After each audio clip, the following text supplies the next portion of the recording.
is that you don't need wind, or not, with Forgotten Glass, that you don't need like another fucking stat entirely to make it good. Like, can we talk about that?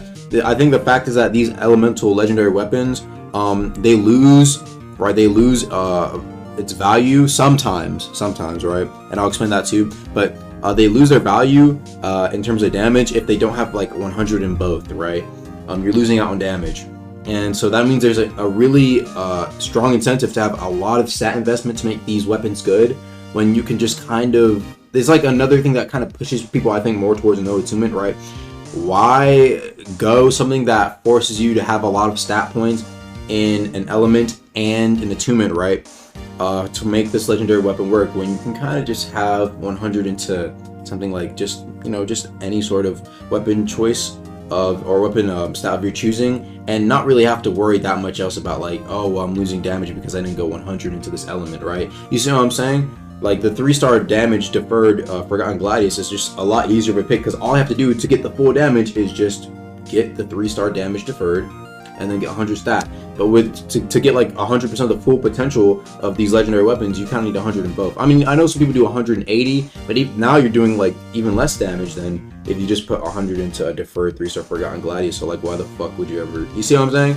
There's just a lot more of an argument to make to just go no attunement, or yeah, like he'll explain here. They even have the exact same weight and swing speed. That is crazy. The only things Curve Blade has over the Forgotten Gladius are range and pen, and even then, it's only by a small margin, like just a little which will bit. affect you in a fight basically never. Keep in mind, this weapon isn't even that hard to get. Sure, the deferred and 3-star pen might take some time, but I promise you, it is 100 times easier than getting a curve. Now, I'm sure some of you guys are gonna bring And up a this 3-star at that. made by the devs at around the same time Curve got nerfed. This graph shows that the Curve Blade had the best win rate out of every weapon in the game. So you might think that the devs had the right idea by nerfing Curve, but believe it or not, the reason why Curve had the best win rate was not because it's a broken weapon. It's because only the best of the best players were actually What they did, I think one of like the worst things that they did or didn't account for, I think Select Torch even talked about this as well. You can go on the deepwoken Twitter and find this.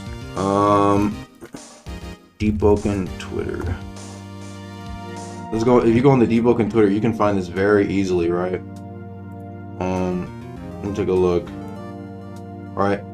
You can see, right, they don't actually add on the win rates, or not the win rates, but the rates at which people were actually playing these, like, or picking these, like they did last time. They just kind of dropped the win rate, and so a lot of people were like, oh, you know, Curve Blade, blah blah blah, right? I swear Select Torch had a comment here that I'm trying to find.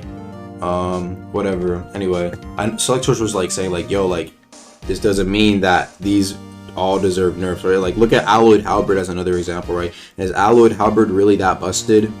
Or is it just used at its max potential by good players? Devs had the right idea by nerfing Curve. But believe it or not, the reason why Curve had the best win rate was not because it's a broken weapon. It's because only the best of the best players were actually using it. And because of that, it had a much higher win rate than the average weapon. How do I know this? The Curve Blade is a legendary weapon, which means you have to farm the hardest things in the game, like Hell Mode or Layer 2, to actually get your hands on one. And the only way you can survive these parts of the game is if you're A good deepwoken player who's actually skilled, or B, exploited. Either way, you're gonna have an advantage in PvP as well, meaning the win rate for these weapons will be higher. The win rate for the Curve is gonna be higher whether the weapon is strong or not, because only the better side of deepwoken players who can actually farm. Pre-recorded, but not real. Huh?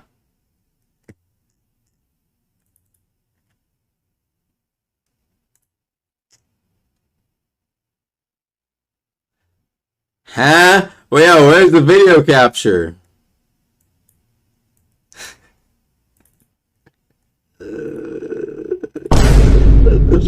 Oh, my fault, y'all. Oh my god, bro. Yo, my bad, gang.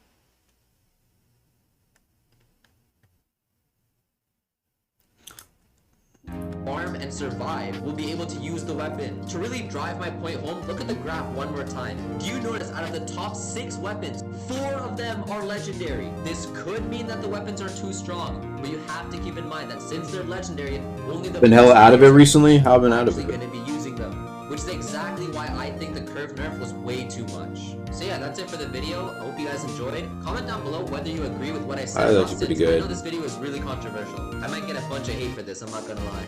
But yeah, make sure to like and subscribe, and I'll see you guys later.